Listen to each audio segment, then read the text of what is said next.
Hello and welcome to another ONYX tutorial video with AVLI. My name is Caitlin, and in this video we are going to be exploring the functionality of the Virtual Console tab. If you have an M-Touch or an M-Play, this tab will function in a similar manner to your hardware, although it does not have as much functionality. At first glance, you might notice the cues from our Creating a Cue video. These help to illustrate how the bank at the bottom of the page matches with your Virtual Console and M-Touch.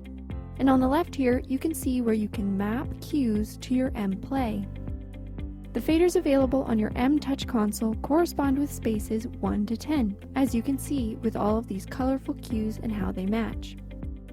There are so many buttons on this page, but a lot of them have similar functions. Let's focus on the left-hand side of the M-Touch Virtual Console first. At the top left, you'll see the Grandmaster fader. We talked about this fader in the intro video to this series. If you recall, it can also be found up here along the top of the ONYX program. This controls and affects the overall output of your entire lighting plot. If you bring it down, then it will scale back the output from all of the lights you have engaged. There is also a flash button just below this fader, and if the Grandmaster is not at full, then the flash button will up the Grandmaster fader to 100% for the time that you have the flash button pressed. Below this, there is a select button. To engage this button, you can slowly double-click it like so, or hold it down until this yellow circle makes a full rotation. When engaged, the light on the button will be lit up green. Now you can easily select between your different cues and faders. Almost all of the buttons on this page are customizable, so in the case that you don't want to use one of these spaces for a select button, you can still have the ability to select between them. Just below this button, there are two more buttons, the first one being Snap. You engage this one in a similar manner as the select button, except you have to hold it down until the yellow circle has made a full rotation. You cannot simply double-click it. Once engaged, it will be lit up red.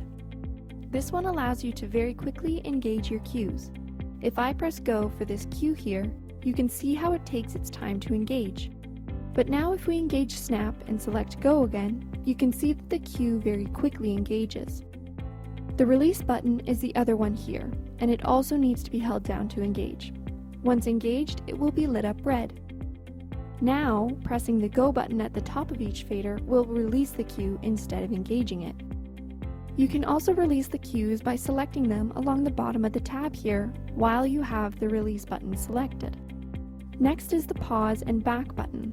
When you have a cue selected and you press go, pressing this button while it is engaging will pause the cue. Once the cue is engaged, pressing this button will jump back to the cue in this cue list that came before the one that is currently engaged. For example, from 2 to 1. The button below that is the go button, which will engage the cue you currently have selected. You can tell that you have a cue selected because it will be outlined in white along the bottom, and the fader will be slightly lit up. Now next to these buttons there is a collection of 10 faders. Each fader functions exactly the same as the rest of them until they are independently set. To customize the faders, you actually customize the cue that is assigned to the fader. This means that wherever you move that cue in the future, the button assignments will follow. To start, double-click on the cue in the bank along the bottom of the page. Click on the Settings cog and it will pop up a menu. Along the side here, you can see that it allows you to adjust what kind of cue list it is simply by selecting a different one. For a review of what these different cue lists are, I would refer you back to our Creating a Cue video. Since I saved it as a generic cue list, I'll leave it as a generic cue list. I also have general settings that I can adjust, as well as flash timings, and on the end here, there's also an info tab which displays where the cue is located. But to customize the fader, I am going to adjust my function assignments. All of these drop-downs correspond with the buttons on the faders. You can see that if I adjust this drop-down at the top, the button on the corresponding fader has now changed to the function I assigned it to. They have down actions assigned by default but not up actions. This means that when the button is pushed down, it has an action. But when it's in its default up position, it won't do anything until something is assigned to it. For example, if I assign this button's up action to release, now you can see its name has changed.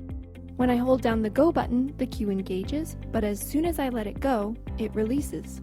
You can set these however you would like to best suit your show running style.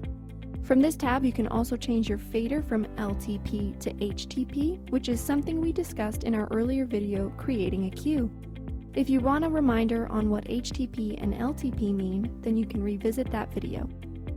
There is also an AVX fade option, which allows you to fade in between cues in your cue lists. This means that at 0% it will set the first cue at full intensity, and as you move the fader towards 100%, it will fade slowly from one into the other. There is also a trigger feature. If I select the Up Go button as well as the Down Release button, and I bring this fader all the way down, it will release the cue, and if I bring it up at all, it will trigger the cue. Play around with the customization of these buttons to find what suits your church and operators best. That covers most of the buttons in the virtual console. The buttons on the far right correspond with the 11 to 20 found on the right side of bank 1 here. You can see if I move this cue from here to spot 11, that it pops up on this button. You can customize this button in the same way that you customize the other ones, by double-clicking on a cue and pressing the settings cog.